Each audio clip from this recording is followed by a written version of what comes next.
Hey everybody, what's going on? What's going on? Long time no see. Happy Juneteenth. Uh, Happy Freedom Day. This is not by coincidence. I did see it on the calendar. It's all good. Won't be here long today, but wanted to jump on and get us started back into coming into these spaces where we talk about hard work, where we talk about love, where we talk about connecting with one another, where we talk about leading with love, all those good things. What better day to do it on Juneteenth, a day of freedom. There's a self freedom in love and loving yourself. There's a self freedom in taking accountability of your life and what happens in your life, and just want to be encouraged about whatever that is. So hopefully, you know what? Hopefully, if you are going to be watching, you're watching from a place of comfort, that you have done something or doing something that's celebrating today, or just relaxing in today's celebration as well, whatever your choice may be. It's been a while since we've been on Heart Talks Live consistently, and there's been a lot that has gone on. And so, in an effort to really kind of restart us, I wanted to jump on because honestly, we got to start. And I always talk about you have to start.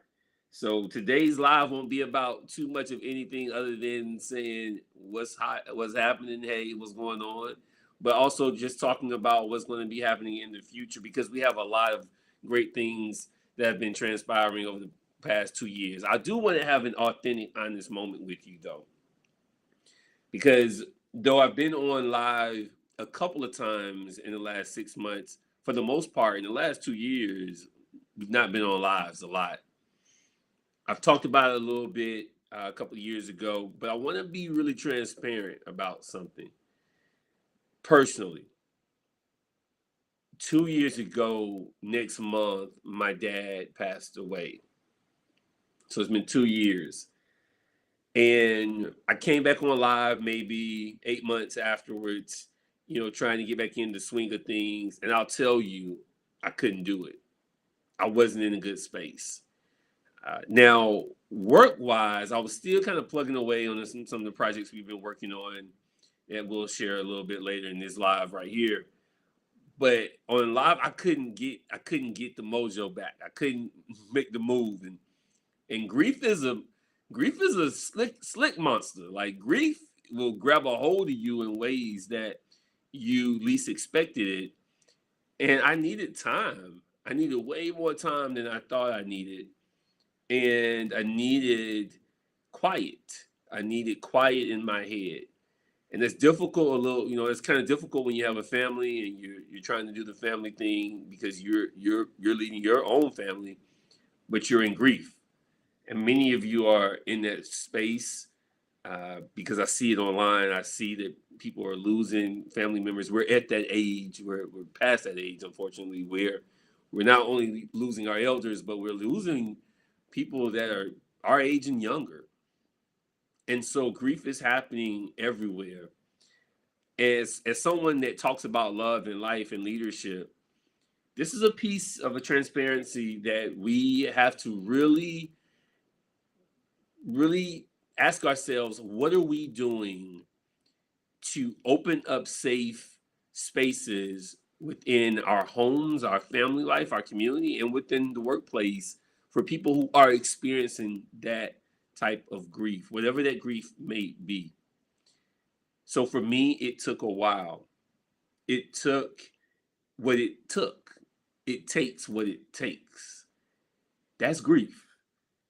And no one can tell you how long that's going to take. Now, what I will say is that yes, I went and got therapy.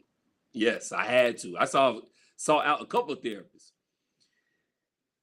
because at a certain point, your family and your loved ones, they probably get a little immune to it. And because of that, you need someone. I'm a big proponent of therapy. People who are trained to sit and listen to what you're saying and really figure out where that's coming from, to help guide you into your thought process and your healing process whatever that process may be. And to that effect, so many of us, one, we don't talk enough about it. That's the first thing. The second thing is we don't ask enough questions. People come to work for a lot of reasons.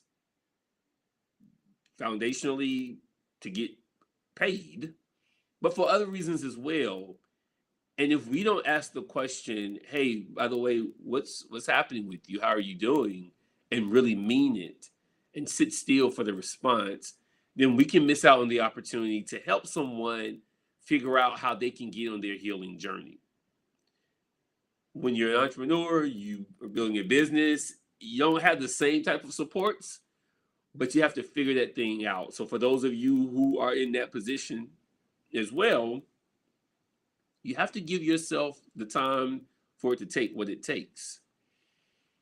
And that's where we've been for the past 2 years. I literally can say I stopped crying as much around 3 months ago. so like, like just to sit down, have a thought and just start crying, like that was happening for a couple of years. And it's not a bad thing to cry. What I'm saying is to say that I just think it takes time and a lot of other things if necessary, but it takes what it takes. And I just want to encourage you, whoever you are, wherever you are, if you're experiencing something, grief or otherwise, whatever it may be, that it takes what it takes. And sometimes we have to shut down in order to reboot. And so for me, that was it. Now, on the flip side of it, what was also happening was I was really rethinking in our business, in our company, and what we're building, and how we're moving. And I'll say over the next couple of months, you'll see that our small self-employed business from 2013 has grown a little bit, and we're moving in a direction that I'm really excited about. And I'm not going to talk about that in detail today, but you'll see it online. You'll see it in our lives. You'll see it in our partnerships and our collabs. You'll see those things that will come to fruition that we've been working on over the past year. And I'm excited about it. I've had the opportunity to travel and meet a lot of different people that you see online, a lot of awesome people that I'll talk about later on in some lives. But what I want to share now, though, is that a couple of things.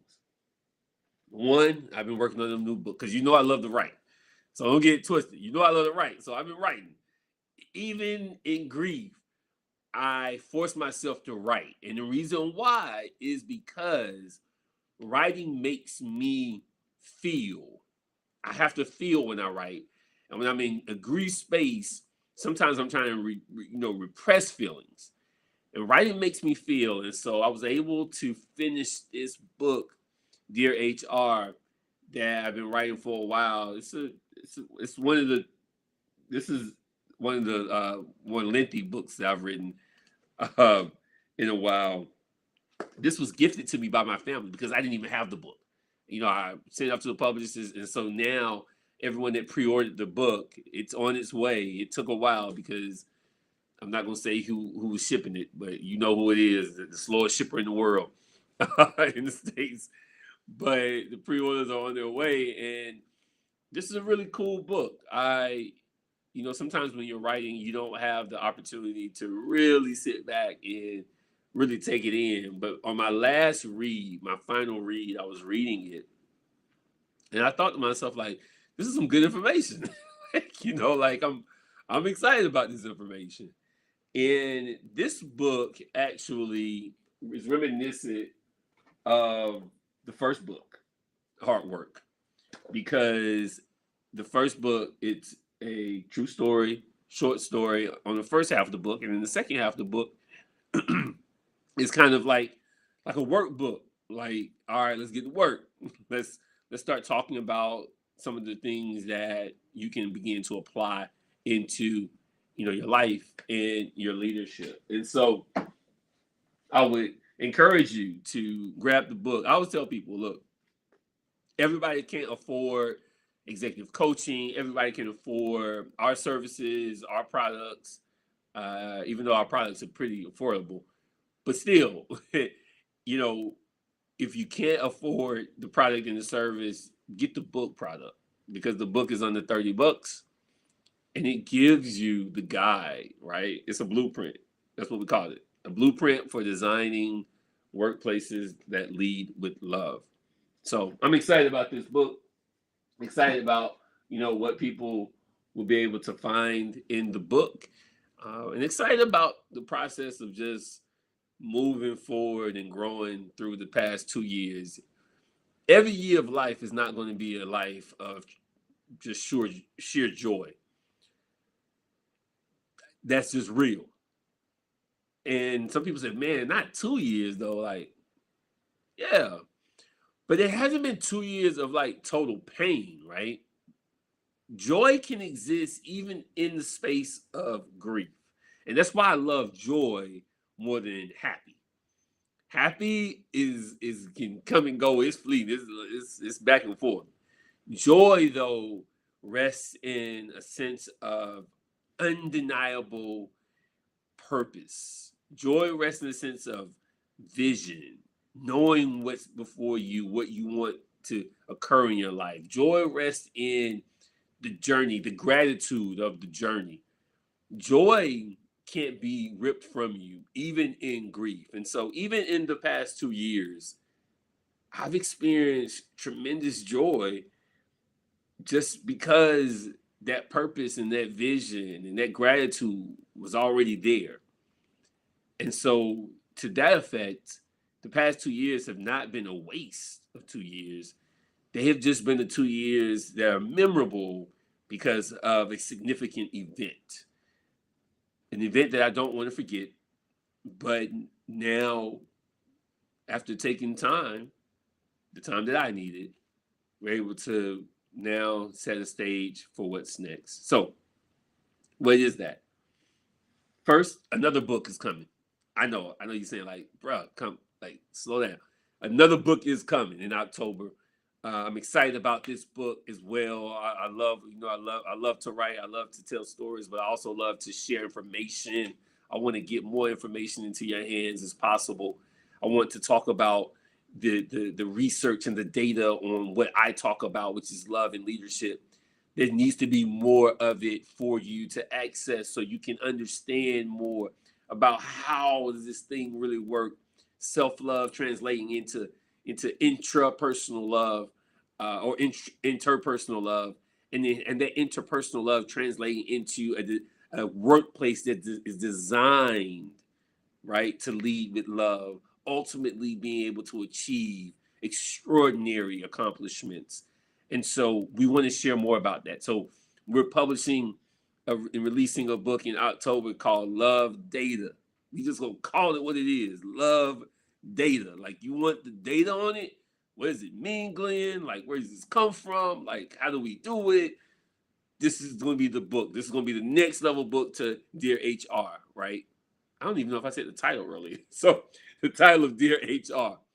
Dear HR is about designing workplaces that lead with love, and we give you some of those great kind of resources and tools and information that allows you to understand what the blueprint really looks like. But Love Data is going to go deep into the data, the correlations between love and leadership, leader-follower relationships, organizational performance. We're going deep. We're going deep into Love Data. And so I'm excited about that book. That's the first project. The second is we're kicking back off with the podcast. Years back, we kicked off a podcast. It was really cool. It was fun. We learned a lot. And now we want to move forward. We really, really want to structure a great podcast that has great information, great guests that come and drop gems and all that good stuff for you. We have great conversation and something that you can take away that just will add to your life and add to whatever you're experiencing in life as well. And then we got some other good things that are happening, right? We got the book, we got the podcast, we have some collaborations that I'm really excited about because I'm back out keynote speaking, visiting organizations, sharing an inspirational word, dropping gems, hopefully that they can take and lead better lives and lead better lives as well. We're excited about those experiences, those keynotes, and those collaborations that we have forthcoming that you'll see as well.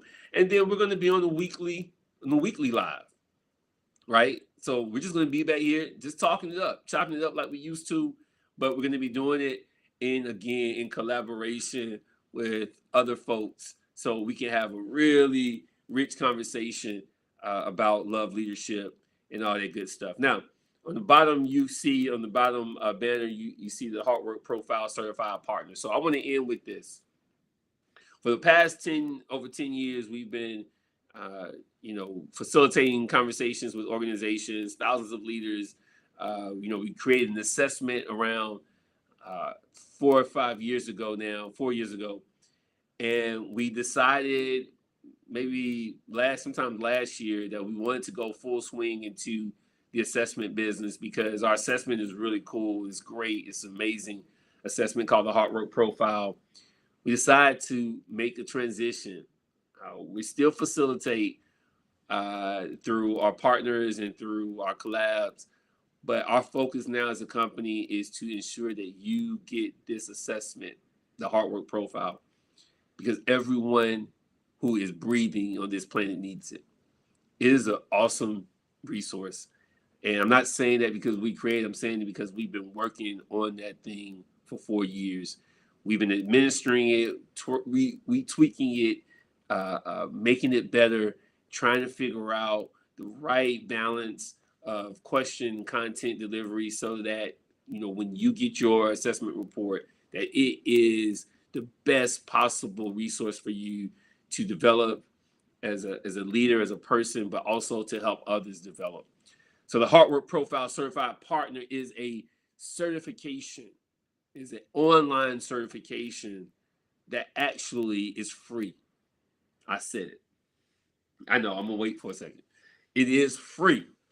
It's a certification that's free because only thing you're paying for is the assessment.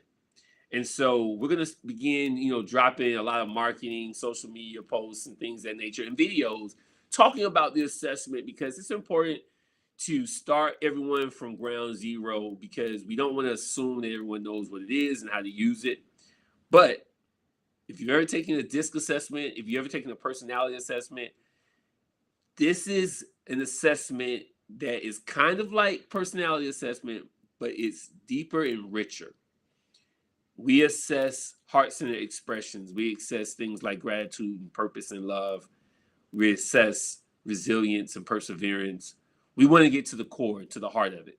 We want to understand how leaders are expressing themselves so we can then activate that in their lives and in their leadership so that we're not pushing those things to the side when we step into the workplace, but we're illuminating them. That is the richness of leading with love. That's the richness of hard work. And so we're excited about kicking off actually this coming weekend, June 22nd. We're going to be open for business for the public. We have never sold the assessment and the certification publicly. We've only sold it to our clients, and now it's going to be open for business.